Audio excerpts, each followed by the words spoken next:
Bonjour à tous, Anne et moi sommes de retour pour un nouvel épisode de Lumière sur la presqu'île. Retrouvons la Porte Saint-Michel et ses fameuses marques. Maintenant, place à la réponse. Merci à toutes et à tous pour votre participation. Nous avons eu de très belles réponses. Il s'agit des marques de tâcherons. Au Moyen-Âge, les tâcherons étaient les tailleurs de pierre qui étaient payés à la tâche. Souvent, ils travaillaient la journée, soit directement sur le chantier ou sur la carrière. Une fois leur travail terminé, ils apposaient leur marque sur la pierre et ils étaient ensuite payés en fonction du nombre de pierres taillées. Tu as raison. Cela permet aussi de vérifier le travail des ouvriers et la qualité de la taille. À chaque tailleur, une marque différente pour reconnaître son travail.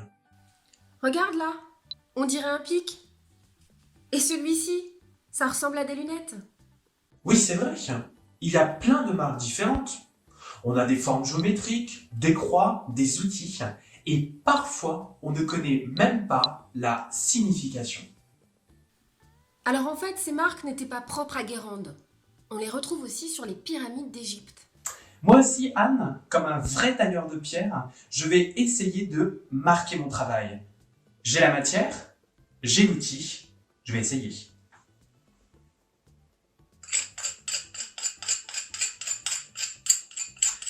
Visiblement, c'est très difficile.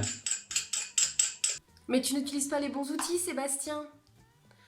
En plus, le granit, c'est une pierre très dure. On en trouvait autour de Guérande, dans les carrières de Cly et de Trescalan.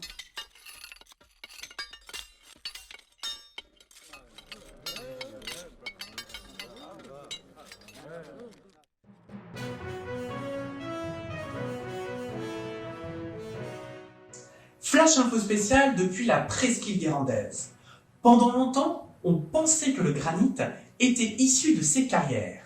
Mais en réalité, les dernières recherches ont montré que près de 90% du matériau était issu du site même, extrait lors du creusement des douves. Oui, c'était pratique. Et en plus, ça évitait le coût du transport. Le granit, c'est une pierre locale. On en trouve sur tout le territoire, et notamment dans ce que l'on appelle le Pays Noir. Oui, le parc naturel régional de Brière. Et si on allait le découvrir? Oui, bonne idée. Je connais un petit village de chaumières du nom de Quérinet. Alors, tous à vos chalands et retrouvez-nous pour le prochain épisode en Brière. En attendant, restez chez vous.